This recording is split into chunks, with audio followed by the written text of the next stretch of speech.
we'll bring in the Attorney General of Kansas, who we had scheduled here. And I know we're going to talk about the border and many of the things that are going on. Kris Kobach, appreciate him joining us right now. I don't know. Have you been in mediations like I have where one side pretends to get really angry and they say, we're leaving. That offer was disrespectful. It's clear they didn't come to try to settle this case today, and they threaten to leave. And then the mediator goes to the other side and the other side threatens to leave. I've been through this so many times. It feels to me like negotiating posture more than anything else. But I'm curious how you would analyze and if you have yourself been through settlement talks like this. I have, as an attorney in my private capacity before I became Attorney General, yes, I have. And as Attorney General, I've been in settlement talks. But I have to say, I have not been in one where people, get visibly angry and, storm out or start yelling. This is a pretty rare thing, at least in my world. So no, I haven't seen that. But you're right. Yeah, it's interesting. It could be, a way of achieving some sort of bargaining position. Well, what's interesting is maybe it's just me. Like, it doesn't really rattle me, but I feel like a lot of attorneys try to play this game where they get riled up and they want to puff out their chest and everything else. And then other aspects of this. By the way, the press conference, Zelensky canceled right now, mineral deal not signed. Brett Baer just tweeted that he is still scheduled to interview Zelensky. Can you imagine that interview at this point? But again, until they actually leave the White House, and team, if you will monitor this, because I'm sure the cameras are going to be there, much of this seems like public posturing to me, but we will see. All right. One thing that Trump has certainly done that has not been public posturing is he's effectively shut down the border. Now, I know Kansas is not a direct border state, but given that you have some proximity to Texas, much of that traffic floods its way everywhere. What have you seen in terms of the relationship between the various state attorney generals when it comes to shutting down the border, and what impact have you seen from that occurring? Oh, there's quite a bit of impact already, and Kansas is, although we're not touching the border, we are very close in the sense of I-35 comes straight up from Texas, and it's a major trafficking route. And then we also have our east-west highways, which tend to bring in people who have come in across the Arizona section of the border, and then they're moved up to Highway 24, Highway 36. Typically, the smugglers will not use interstates if they can avoid them. 35 is an exception, and they'll use these secondary state highways. But at any rate, we do get a lot of traffic through Kansas, and we also are a destination state, especially in parts of our state where there may be some meat packing or other industries. Now, meat packing has shifted over the last few years, but there are other industries where illegal immigration is a very prominent labor source. So, we have, as an attorney general, we've seen a lot of things happening.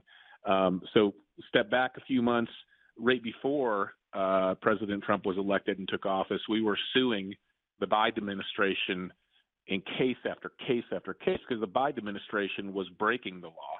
So to give you an example, the very first suit brought during the Biden administration was led by Texas because President Biden announced he was just going to not deport anyone for 100 days. He just made that up, and it's against federal law to do that. Texas won that lawsuit. And then the last one in the immigration context was brought by Kansas with a bunch of other states coming on as co-plaintiffs. And we sued the Biden administration because he was trying to give Obamacare benefits to illegal aliens. And we prevailed in that case. And that's but between those two, there were more than a dozen lawsuits brought by state attorneys general to stop the Biden administration from violating the law. Now, all of a sudden, things are switched, and we're trying to help the Trump administration enforce the law. One of the biggest things right now that I think will have the most consequence is what are called Section 287G agreements. And for those of your listeners who aren't familiar with that, that refers to Section 287G of the Immigration and Nationality Act, and that allows either a state law enforcement agency like my Kansas Bureau of Investigations, which is under the Attorney General here in Kansas. It allows us to have our officers trained to be essentially ICE off, to take off their Kansas KBI hat and put on an ICE officer hat when they need to have access to ICE databases to detain an alien who's illegally in the country on behalf of ICE. And so it's not only state agencies, but sheriff's offices around the country are getting trained up right now. If anyone associated with a law enforcement agency is listening, think about your agency getting this training, because it really is a massive force multiplier. And it's happening a lot in Kansas, Florida, Texas. Right now, I know a lot of law enforcement agencies have already signed up and have already gotten this authority. You have to get training as well for your officers who are going to be deputized in this manner. But it's a big deal. Go ahead. No, I was just going to say we're talking with Kansas Attorney General Kris Kobach, and I was going to ask you on top of this, and indeed working with ICE, we had Tom Homan on the show, I believe Wednesday, talking about all the work that he had done to shut down the border. I'm old enough, and certainly we have talked about it a lot on this program, to remember when Joe Biden said Congress had to act in order for the border to be shut down. What does it say about Trump's promises that he would come in and fix it? And almost immediately, in the first 30 days, basically all discussion about the border has ended, because Trump was right. He did have the executive authority to put in place restrictions on entering into the country. He did it. And Homan told us Wednesday, 97% of illegal border crossings have been stopped since. So the claim made by Democrats, both now and in the past, that Congress has to act to fix the problem is complete baloney. The immigration laws of the United States, a volume of which I have in my office with me, imagine a book about 4 inches thick, very small font.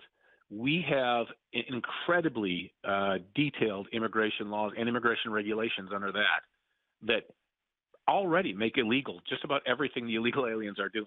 So we don't need additional immigration laws. We just need an executive who will enforce existing immigration laws. That's what President Trump is doing. That is what Biden did not do. In fact, Biden not only did not enforce the laws, he ordered ICE officers and Border Patrol officers to violate certain laws that require the officer to make an arrest under certain circumstances. He said, no, you are not allowed to make that arrest, even though federal statute says you shall make an arrest under those circumstances. So the laws were already there. All it took was an executive willing to enforce the law. And the lawlessness of the Biden administration just stands in stark contrast now when you see a president who's just enforcing the laws that have been on the books, many of them for over 50 years. The most recent ones are already almost 30 years old. So there was never a shortage of laws in this area. By the way, reports Zelensky seen exiting the White House, trying to keep everybody updated on exactly what has gone on there. And we will continue to update you on all of this. What would you say, as an attorney general, people should know out there about the primary difference you have seen in the first, I guess, like 45 days, 60 days as we come up on it, of Trump 2.0 compared to Biden? Well, I mean, competency is the number one difference. I mean, Biden, as you know, throughout his tenure, his 4 years, got more and more, mentally disconnected, and that's just a function of age. Nothing, negative about him as a person, but he just wasn't there. Whereas President Trump is hyper engaged. The other thing is President Trump's 2.0. Trump 47 has a lot more wisdom and experience than Trump 45. Not to say that, Trump 45 wasn't very experienced in all kinds of areas that are relevant to being president, but now he's been through the grinder. He knows what's going to happen, what the deep state's going to try to do to him. He knows what Congress is how they're going to react.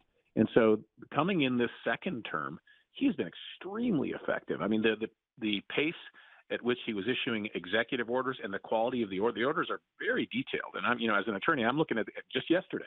I was reviewing some of the executive orders, and we had a meeting at the White House with 21 Republican attorneys general, meeting with Pam Bondi to go over very specific things that we're intending to do. This is an extraordinary level of activity where the Trump administration is moving on multiple fronts simultaneously with great speed. I haven't seen any administration do this in the first 100 days, and I've seen administrations was involved on the outside of the Trump administration the first time. They did a great job, but Trump 47 is running a whole lot faster than Trump 45 and a whole lot faster than the Bush administration, which I was involved in. It's really impressive. Really, really impressive. Well, we appreciate the work you're doing in Kansas. Appreciate you giving us some time and some optics into how life as an attorney general under Trump is going. We look forward to talking to you again sometime soon. Keep up the good work in Kansas. My pleasure. Thank you. That is Attorney General of Kansas, Kris Kobach. We'll take some of your calls when we come back, reacting still to the fireworks, I think it's fair to call it, inside of the Oval Office between Zelensky, Donald Trump, and J.D. Vance. I want to tell you, the lunatic anti-Israeli protesters are back again in New York City. This time, around 100 of them gathering in front of the entrance to Barnard College, chanting Free Palestine. They tried to breach police barricades. Several arrests were made, and they also got in officer faces of the NYPD and called them the KKK. All of this, just another reminder of why we need to continue to support our friends in Israel, something the International Fellowship of Christians and Jews is dedicated to doing. Your ongoing monthly gift of $45 will provide critically needed aid to communities in the north and south parts of Israel devastated by the ongoing war. I saw it from my own eyes up near Lebanon and also all the way down in the kibbutzes overlooking Gaza. Much destruction there, much rebuilding needed to be done. And you can help bless Israel and her people by visiting supportifcj.org.